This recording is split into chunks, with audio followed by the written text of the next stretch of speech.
Со мене земав повеќе материјали со цел да добиеме на тежина на аргументите што ќе го кажеме, иако навистина се прашувам дали имаше воопшто потреба. Ова е трети ден откако дискутираме за предлогот на владата за нов министер за локална самоуправа во ликот на Ристо Пенов и каде што се заслушавме многу лоши тези од страна на власта. Настапија со тоа дека еве сега ќе имаме предлог за министер, каде што сите проблеми ќе бидат решени. Се ќе биде подобро и како што би рекол премиерот, сега ќе почнеме да работиме вредно. Тој ќе даде нова енергија, нов дух на самата влада и понатаму ќе биде се поинако. Но нема да биде така. Не беше до сега, не беше ни преходно, не гледаме причини зошто би било поинако и понатаму. Оваа влада е само олицетворение во малку поинаква форма на Зоран Заев, неговите политики, неговите заложби и неговите цели и нарачки. Ништо повеќе.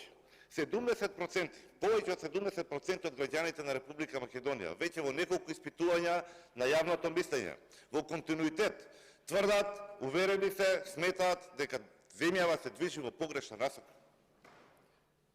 Дека она што се прави, што се сведоци и граѓаните, и ние овдека во парламентарниот дом, дека не е добро, дека не носи ништо добро и дека нема да биде подобро.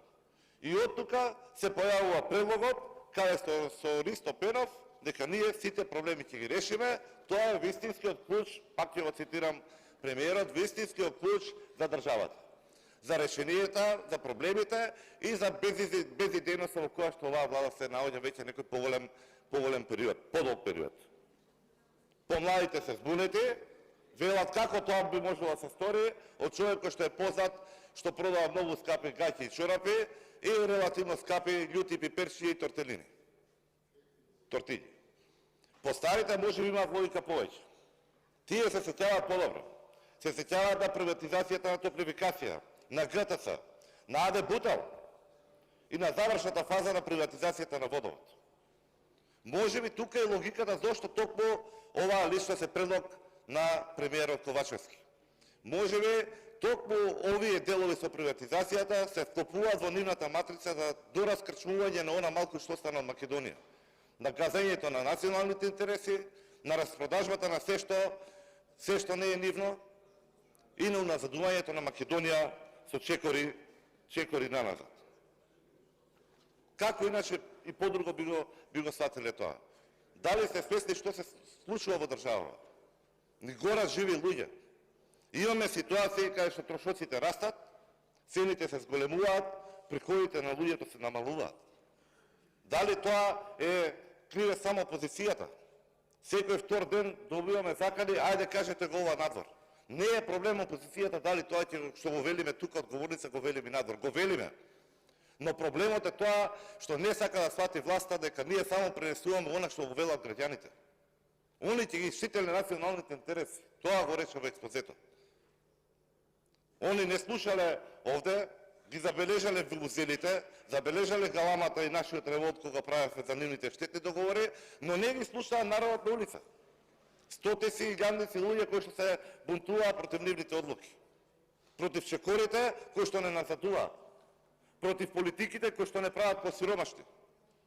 Против активностите и нивните тендери кои што не ставаат на врвот на корупцијата. Дали Транспаренси е како нашата опозиција? Дали можеби и Блумберг е исто како опозицијата? Што ќе направи премиерот со нив надвор? Во јавност се овие бројки. 5 месеци поред реалната просечна плата на македонскиот граѓанин паѓа. Но затоа цените растат. Растат нестопирливо. И оваа влада нема никакви мерки со кои што тоа ќе го спречи. Правиме помпи, правиме пресои, најавуваме антикризни мерки, ги нема. Еве тука сте во парламентот. И ние, и колегите од мнозинството. Ајде да ги видиме, да ги разгледаме, па да видиме дали тоа ќе ги реши проблемите. Или пак повторно станува збор за измама. 350 милиони долго најавување, испадна дека 160 од нив се за поврат на ДДВ. Нешто што треба реално да се спроведува. Нема да навлегувам понатаму. Дојде веќе испитувањето на невладениот сектор. Дали Ние сте криви што секоја втора фирма која учествува на тендерите вели дека има корупција. Дали тоа го тврди опозицијата, го тврди бизнисот или го тврдат истражувачките куќи? И за тоа ли сте ние криви? Дали може би сте криви и за Европската унија? Го имаме веќе извештао. Патем кажано, уште не е завршена седмицата кај што се разделува преходниот извештај за Европската унија. Каде се показателите, каде научивме на грешките, каде се препораките, каде се подобрувањата. Уште го разгледуваме преходниот извештај, стигна новиот. Видете што се случува со СДС на власт. Имаме пад во сите сфери. Тотален распад. Барајќи во некои подруги времења, барајќи било каква форма на оправдување, просечните оценки што ги добиваме од Европската унија во овој период се катастрофални. Се меѓу 0, 1, максимум до 2. Не можеме да стигнеме половинка од некои мрачни времења во кои што ги велиме. Ќе го збориме и ова детално. Нема бегање од истото. Но до тогаш треба да се соочиме со нашите реални проблеми што ги имаме во нашето секојдневие, што ги делиме со нашите граѓани. Кога ќе влеземе во маркетот, гледаме евроиндексот на цени од Државниот завод за статистика. 120 индексот на транспорт. Ова е споредбено 2022 со 2021 просечната.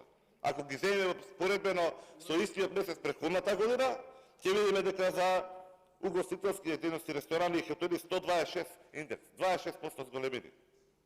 128 за храна и пијалоци. 119 домување вода и електрична енергија.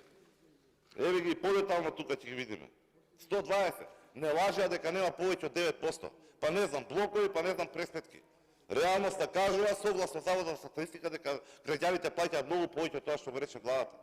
Ни оставија во неизвестност дали ќе имаме грејење зимава.